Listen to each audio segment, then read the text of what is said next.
Today I'm going to be doing one of the Spanish foods from the Caribbean, Tostones. You're watching The Bear Pantry Show.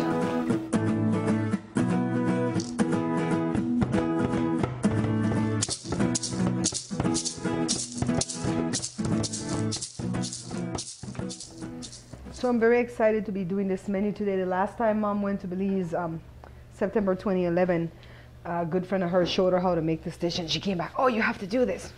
So this is the green plantains, and I saw on one of those shows that Sharon Osbourne had said, why do you want that nasty looking banana? You know, when the plantains are ripe. So this is the green plantain. You want to get the sticker off, of course, but let's move along pretty quickly. And what I'm going to do, I'm using a little paring knife, and we're going to cut the plantain into chunks. The best way that I can describe it is like marshmallow sizes. And so this is all we're doing. Using the little knife, we're going to cut like 3 or 4 spots so that we could get it open and peeled easily. And so Joe is way better at this than me, you guys. He can open a plantain really, really good. The green one. But anyways, oh, he's coming to take over. He's pushing me out the way. Taking over. I'm just going to show you. He's going to come show us, okay? Isn't that so cool that we have a master chef in the house? Let me get this piece off. And let me step out of the way so Joe can take over and show us. But can you see this? It's like the size of a marshmallow right here. This is the way we want to do these 3 plantains. So let Joe show us the easiest way to do it and how quickly I run behind the camera. I'm going to show you one time. One time only. Say it again. I'm going to show you one time and one time only. You see what I go through, you guys, when I'm trying to learn how to cook? He shows me one time and one time only. See, but I don't do that to you guys. I show every little thing, right? So we don't see what you did. Isn't that what I did? What? Aren't you doing the same thing I did just now? I slit the whole plantain. Oh, you slit the whole plantain? Okay. Let's see him do the other one since he's so smart. So, you know, I absolutely love plantains now, but when I was a kid, I hated plantains. Didn't know why anybody would like it, but now. See? Okay, wait. You're holding it towards you. Show us.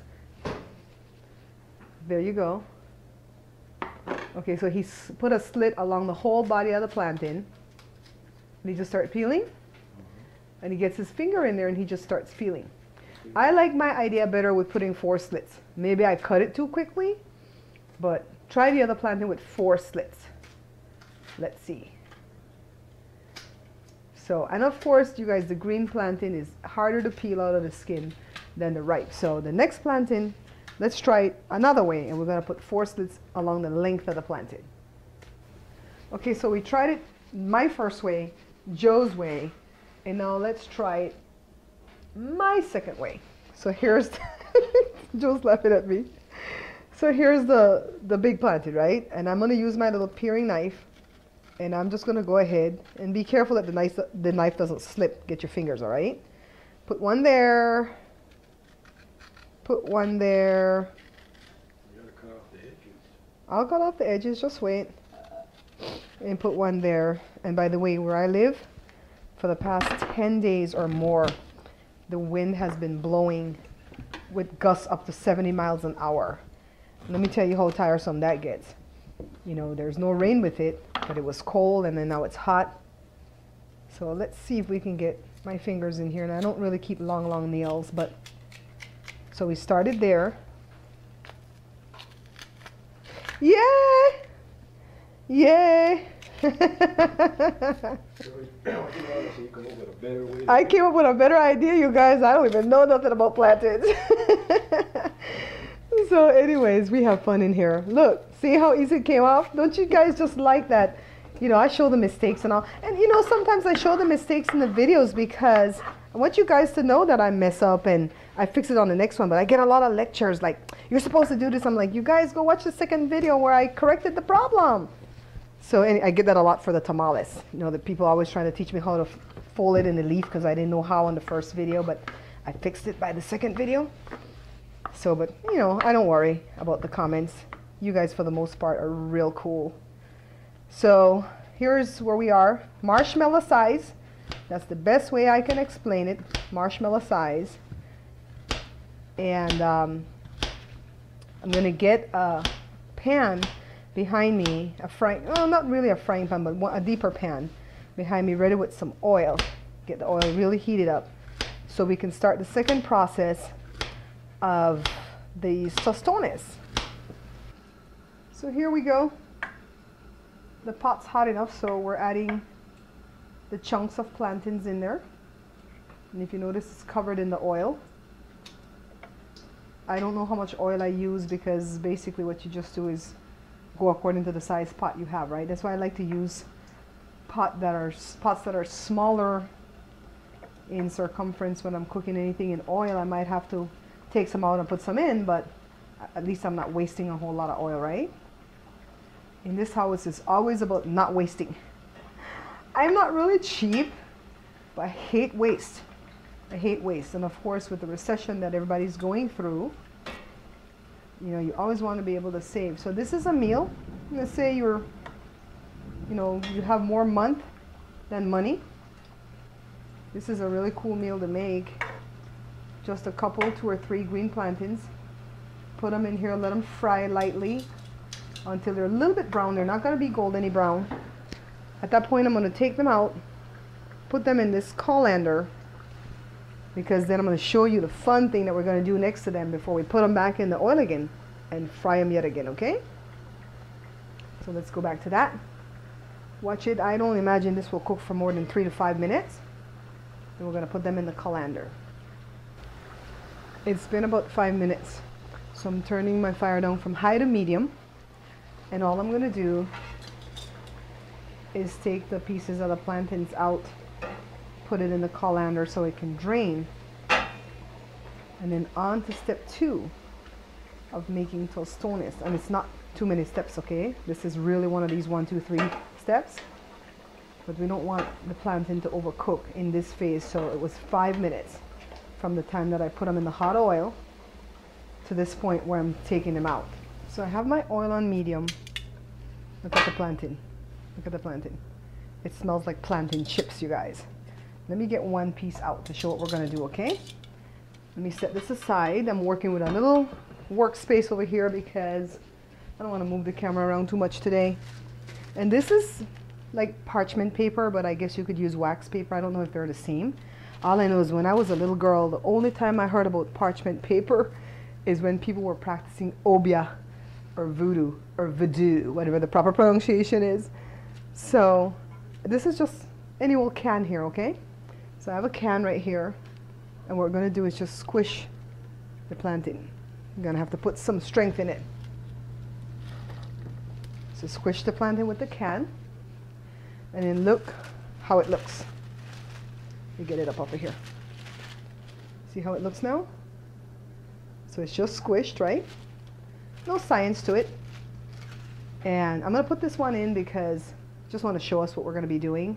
But I'm going to have to split all of them, squish all of them. So my fire's on medium. I'm going to put it in there. And I'm going to get all the rest of them squished and put in there. And basically this is all it is to this one dinner, okay? Cook it first for 5 minutes in the chunk form. Squish it with the can between the wax or the parchment paper. And then you go ahead and fry it until it's crispy and goldeny brown. And we're going to set it to dry on some paper towel. And we're going to eat this with cream cheese. So let me get the others squished and fried. And when I come back, I'm going to show you pretty much our finished product. Oh, by the way, I want to show you guys this. Remember back around Halloween last year when we did the stewed pumpkin? I still have the seeds. They're all dried out. They took about a week to dry out. And one of these days soon we're going to make pepitas, okay? So just show you guys, I'm always thinking ahead for other shows. But look at this plantain over here. It's been frying up while I've been talking to you. Let me flip it over. You're going to have to flip it too. It feels crispy already. So it's only for a few minutes that you're going to have to fry it for. So let me get the others squished. We're going to get them all fried, and then we're going to serve it up. So look at me frying the tostones, you guys. They're coming along nice with the last batches in there. Do you guys like the outfits I've been wearing lately? My mom made these things for me in the early 1990s. I'm sure it was the year Joy was born, 1991.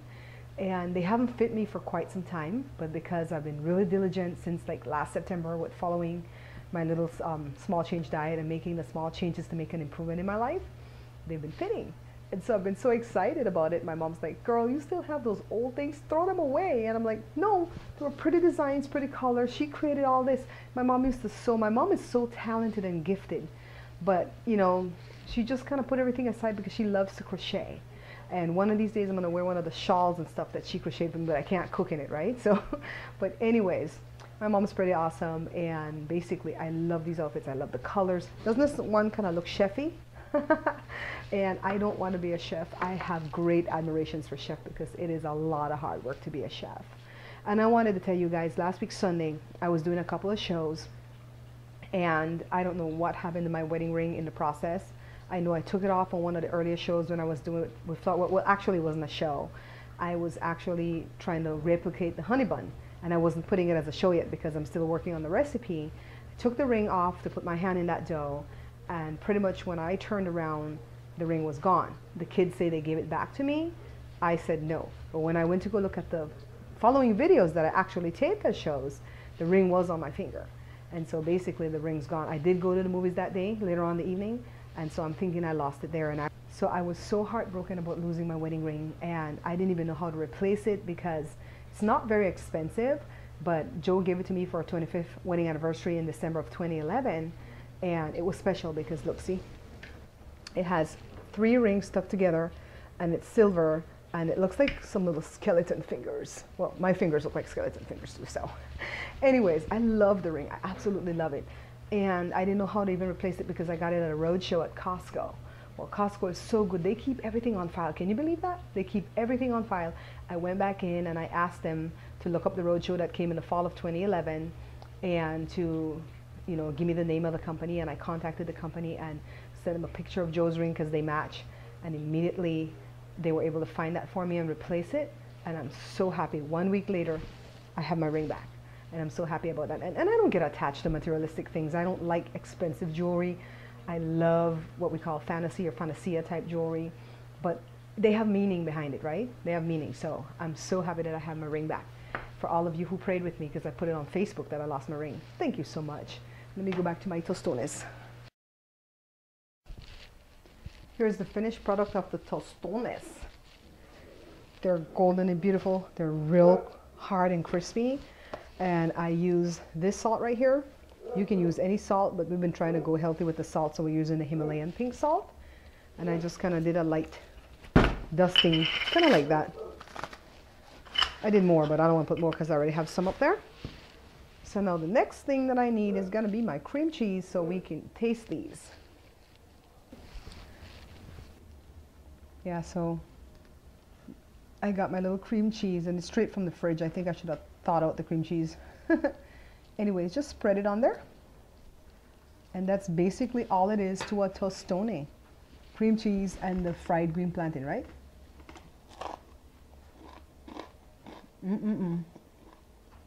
I absolutely love it.